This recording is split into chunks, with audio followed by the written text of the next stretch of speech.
Nous sommes au Québec, au début des années 1900, et ce bout de terre-là, c'est moi. Je suis ici depuis toujours, et j'ai vu passer du monde autour. Premier peuple, première nation, première moisson. Laissez-moi vous raconter mon histoire, votre histoire, notre histoire. Des gens, des luttes et des passions, du labeur, des jours, des mois et des saisons, des petits matins pluvieux, des hivers un peu longs, des jeunes et des vieux, des filles et des garçons.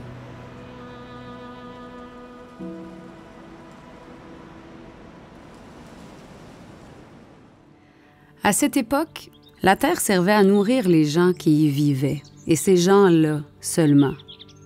Depuis, beaucoup de choses ont changé. Tiens, à propos de Jean, voici Jean. Moi, c'est Jean. Puis ce beau monde-là, c'est ma famille, ma femme Marie et nos enfants. Nous autres, on habite cette terre-là. On l'habite depuis longtemps, puisque je l'ai reçu de mon père, qui l'a eu de son père, qui l'a eu de son père, qui l'a défriché.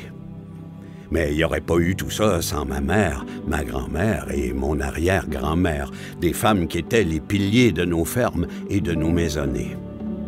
Habiter une terre, c'est faire famille avec la terre qui nous nourrit. C'est en être fier. C'est être libre.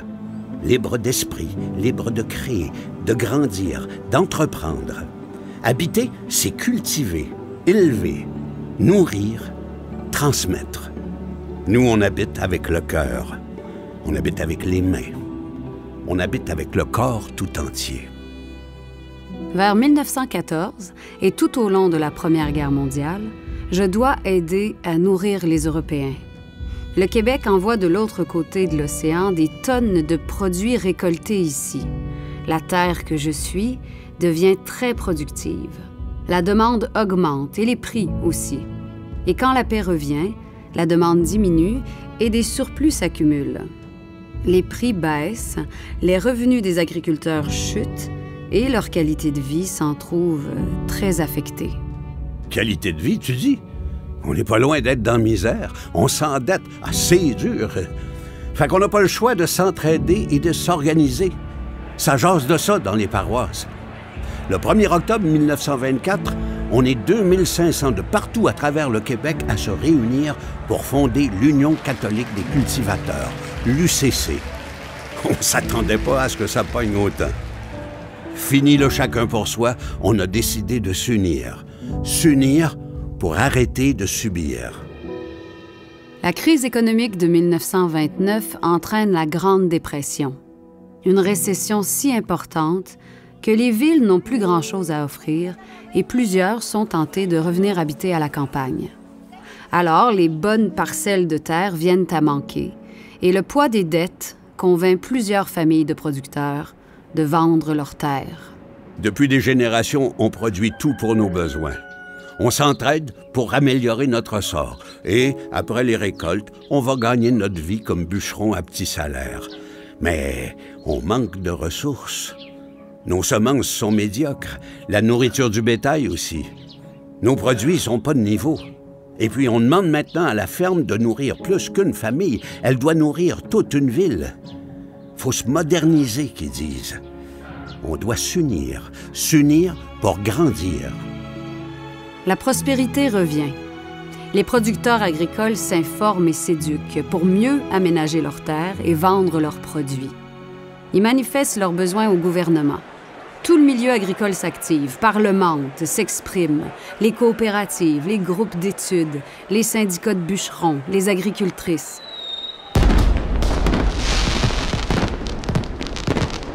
La Deuxième Guerre mondiale frappe. Encore une fois, je dois nourrir l'Europe. Le Québec envoie 1,5 milliard de kilos de bacon, 325 millions de kilos de cheddar, du beurre, du chou, des carottes, des pommes de terre déshydratées sur des bateaux alliés poursuivis par des sous-marins ennemis. Ouais, faut bien la produire, cette nourriture-là. Et pour ça, je me suis trouvé un nouvel ami, un modèle D. Eh mon Dieu, faut voir aller ça. Ça a tout changé, ce tracteur-là. Mais avec des chemins pourris, comment aller vendre nos produits? Puis sans électricité, les jeunes, ils préfèrent aller gagner leur vie en ville. Le manque de main-d'œuvre et la demande croissante obligent les agriculteurs à produire plus avec moins. Les fermes se mécanisent. Le modèle de la ferme familiale autosuffisante disparaît. L'État intervient davantage pour soutenir la productivité et la mise en marché. On me travaille avec toutes sortes de nouveaux outils. Et pendant la révolution du tracteur, une autre révolution se prépare. Tadam! L'électricité arrive! Enfin, elle arrive en ville, mais elle arrive pas vite en campagne, hein? Il faut comprendre que l'électricité est fournie par des entreprises privées, puis ça leur tente pas ben d'amener ça en campagne. Hein, ça fait loin. Poser des poteaux, des fils, créer des centrales, ça coûte cher. Alors, qu'est-ce qu'on fait? On s'unit. S'unir pour réussir. À partir de 1945, on partage les frais dans des coopératives d'électricité financées par le gouvernement. En seulement 10 ans, c'est une véritable libération. Fini la charrue à bœufs, la récolte à la faux, la lessive à la main, le travail à la lanterne. Bienvenue à l'eau chaude, au frigidaire, à la treilleuse électrique, à la radio et, bientôt, à la télévision. Une nouvelle ère commence et cette ère entraîne un boom économique sans précédent. L'économie va bien, la population augmente. Impossible de continuer comme avant. Les agriculteurs doivent se spécialiser pour devenir plus efficaces. Autrement, ils n'y arrivent pas. Plusieurs vendent tout et déménagent en ville. La moitié des fermes du Québec disparaît. Les chaînes d'alimentation et les supermarchés voient le jour. Et pour répondre à la demande, les industries d'approvisionnement et de transformation s'organisent. Les producteurs agricoles se retrouvent isolés, impuissants, incapables de négocier de bons prix pour leurs produits. C'est sûr qu'on n'est pas tous égaux là-dedans. Moi, je dois absolument vendre ma production, sinon je la perds. Puis j'ai pas le choix de vendre vite, peu importe le prix qu'on m'offre. Les acheteurs ont toujours le gros bout du bâton. Ça nous prend des ententes sur les prix pour chacun des secteurs. Ça nous prend aussi un mécanisme de surveillance, comme une tour de contrôle pour que tout le monde soit traité égal. Vous savez ce qu'on fait dans ces moments-là? Ben oui, on s'unit. Mais là, on parle de s'unir pour régir. Dans une loi historique, les producteurs agricoles et forestiers obtiennent du gouvernement la possibilité d'agir collectivement. Ils peuvent alors négocier convenablement les prix avec les entreprises qui achètent et transforment les aliments. Ils peuvent fixer des quotas de production pour protéger les prix et améliorer la qualité de leurs produits. Ils peuvent même faire de la promotion et de la recherche. L'agriculture devient alors un marché et ce marché s'ouvre. Mes frontières tombent. Après la Révolution tranquille, l'Union catholique des cultivateurs devient l'Union des producteurs agricoles, avec la même ambition, unir les producteurs. Et c'est ici que débute une nouvelle ère, encore. C'est sûr que ça bouge vite. Au Québec, la population a doublé depuis la Deuxième Guerre. Il y a de plus en plus de bouches à nourrir ici, mais aussi à l'extérieur du pays. Des machines à moteur prennent la place des machines à bras. Les agronomes nous proposent des nouveaux engrais. On lutte contre ce qui ravage nos cultures. On apprend le drainage, la sélection animale, etc. Ce qui nous prenait 300 heures à produire en 1830 en prend 3 en 1970. Les fermes se spécialisent. La polyculture, autrefois nécessaire pour alimenter la famille, laisse place à une forme de monoculture qui assure une meilleure rentabilité à des agriculteurs qui deviennent tranquillement des entrepreneurs agricoles. Et moi, la terre, je deviens peu à peu un investissement immobilier, alors que les villes s'étendent sur mes parcelles les plus fertiles. On empiète de plus en plus sur les bonnes terres. Heureusement, en 1978, l'adoption de la loi sur la protection du territoire agricole me protège et me donne un peu de répit. En Europe, ils ont vite compris l'importance de protéger leurs agriculteurs. Mais ici, le changement se fait plus lentement. Fait qu'on n'a pas le choix. On fait comme ailleurs dans le monde, on devient une industrie. Puis le gouvernement intervient de plus en plus pour nous soutenir. On fait tout pour rester dans la course. C'est que on a besoin de nourrir un Québec en pleine croissance. La modernisation a coûté cher aux agriculteurs, alors que les prix des aliments, eux, sont restés à peu près les mêmes. Pour arriver à nourrir le Québec, ils doivent encore investir pour s'équiper davantage et grandir. Il y a moins de fermes et celles qui restent sont beaucoup plus grandes. Je suis inquiète parce que je sais que mon territoire est limité. Les humains savent-ils qu'ils ne pourront pas grandir sans fin? Tranquillement, une prise de conscience se met en marche.